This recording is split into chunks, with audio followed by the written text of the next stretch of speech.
what's up? Okay, good day to everyone. For today's video, let me discuss the topic regarding procedures or phases in the polygraph technique and different test questions that able to use in conducting polygraph examination. So, now let's proceed on. Let's go. Now let's proceed to the phases in using polygraph examination. There are several phases to follow in polygraph examination. So now we have 4 phases in doing polygraph examination.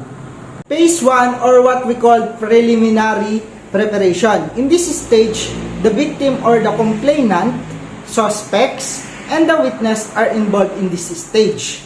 The initial interview with the investigator has been conducted to obtain and evaluate facts and determining the areas of the subject need to be asked. The second phase, or the phase 2, is what we call the pre-test interview. In this phase, the subject was interviewed for preparing the subject for the polygraph test. Here, the examiner explained all the rights of the subject, fill up the necessary data that asked in the interrogation log, and explain to subjects that this lie detector test is just a part of investigation regarding this case. Phase 3, or the examination proper. In this stage, the examination will start. The examiner proceed in the examination room and attachment of polygraph sensor. The first thing to be attached is the nomograph. Next is the cardiopulmonograph, and last is the galvanograph sensors. Then examination shall start begin. And the last phase is the phase 4, or what we call the post-test interview. In this stage, all considerations that bears on the examinations. This is done after all the instrument is turned off. If the result of test is deception, the examiner conduct short interrogation to obtain confessions. While it indicates the subject is an innocent, the examiner released the subject and said a thank you for his or her cooperation. That's all the phases during the polygraph examination technique. Now, let's talk about test questions. There are many test questions. Different techniques, different kinds of test questions that use for polygraph examination. A test question is a series of questions that shall be prepared by the examiner for conducting a polygraph examination. So, what are the rules for formulating the test questions? First, the question must be simple and direct. Second, it must not involve legal terminology such as rape and murder. Third, it must be answerable by yes or no. Fourth, the meaning must be clear and unmistakable, language that the subject can easily understand. Fifth, it must not be in form of accusation. Sixth, the question must never contain an inference with presupposes knowledge on the part of the subject. Seventh, all questions must refer to one offense only.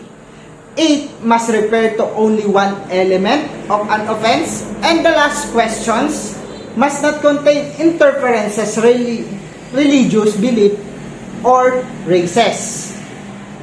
There are different types of test questions.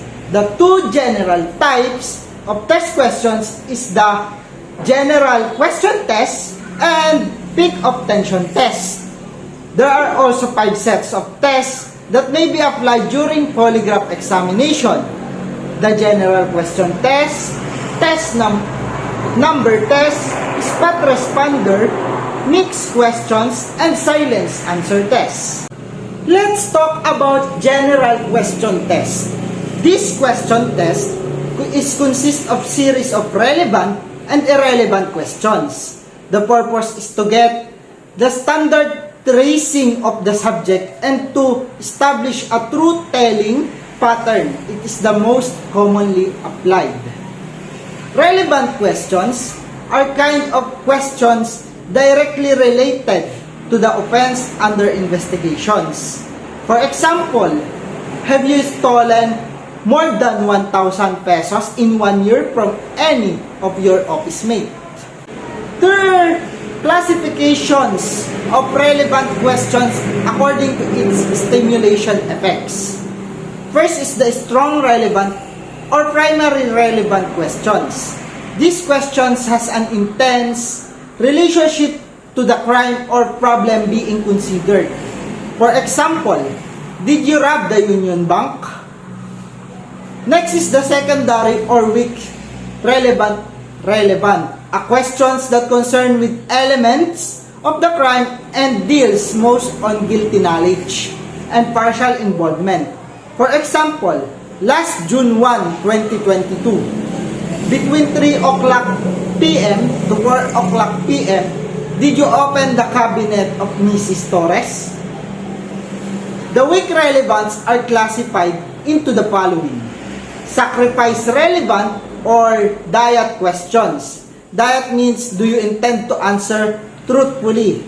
It is designed to absorb the response generally related by the introducing of the first relevant question in the series. For example, regarding the stolen Redmi Note 11, do you intend truthfully to answer each questions about that? Next is the knowledge questions. This type of question is propounded to the subject to detect informations about a crime that only a guilty subject would have. For example, do you know for sure who stole the Redmi Note 11 of Mrs. Torres? Evidence connecting questions. This has to do with inviting subjects' attention on the probability of incriminating proof that would tend to establish his guilt. For example, where the footprints at outside the house of Mrs. Torres is yours. Now, let's proceed to the control questions. It is used for purposes of comparison. Control questions have two kinds. The primary control questions, it recalls the offense done from the time of childhood up to 3 to 5 years. For example, before reaching the age of 25, have you ever stolen anything? Secondary control questions, it is based upon another sort of wrongdoing which will enhance the subject opportunity for responsiveness. For example again, have you ever stolen anything from this barangay? Now, after the control questions, let's proceed to irrelevant question.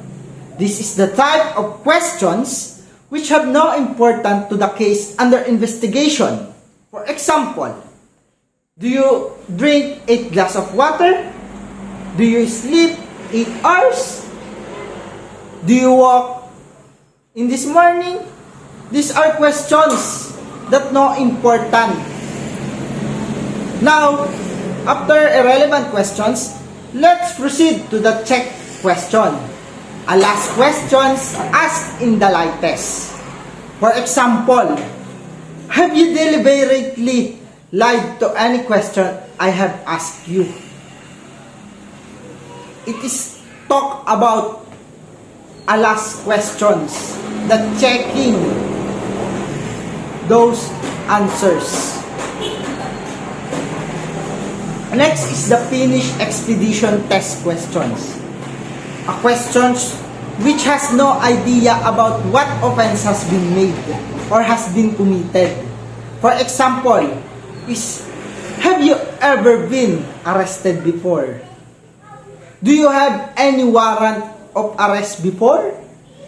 That's the kind of finish expedition test question. Now, let's proceed to the next major types of questions, the peak of tension test.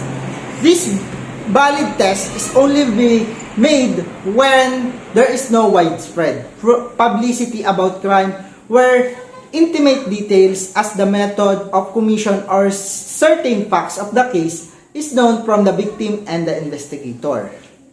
And then now, the silent answer test. This test is conducted in the same manner as when relevant and controlled questions are asked, but the subject is instructed to answer the question asked to himself. Without making any verbal response, causes distortion in the training such as snip or clearing the truth. Next is the zone comparison test. There are 5 variations of zone comparison test. This is the math quadritrack zone comparison technique, Baxter tri-zone comparison technique, the Department of Defense Polygraph Institute Vice-Pat zone comparison technique, integrated zone comparison technique, the UTA zone comparison technique. These 5 variations of ZZT have a definition. First is the math quadritrack zone comparison technique, a technique where exclusively for a single issue test. Next is the back tri-zone comparison technique, permits the use of inside track, fear or error, control questions, and the hype of error. Third is the Department of Defense Polygraph Institute Vice-Pat zone comparison technique, contains the relevant questions concerning primary, secondary, and SKY. SKY means suspicion, knowledge, you, question. Fourth, integrated zone comparison technique. This technique has the most significant departure from the original crime comparison technique developed by Clive Baxter. And the last one is the UTA zone comparison technique. This technique is basically the same for single issue test as it for multiple issue test. Now let's proceed to the RAID Inabo technique. The RAID refers to the meaning of revised RAID relevant test. This RAID Inabo technique is consist of 11 questions. Irrelevant, second irrelevant, weak relevant, irrelevant again, strong relevant, primary control, irrelevant, evidence connecting, knowledge, secondary control, and symptomatic.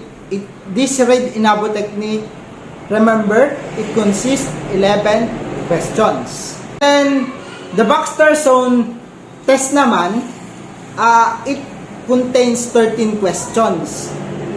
It is the irrelevant, sacrifice relevant, symptomatic, control, strong relevant, control again, strong relevant again, symptomatic, guilt complex, weak relevant, the S, the K, and the Y question.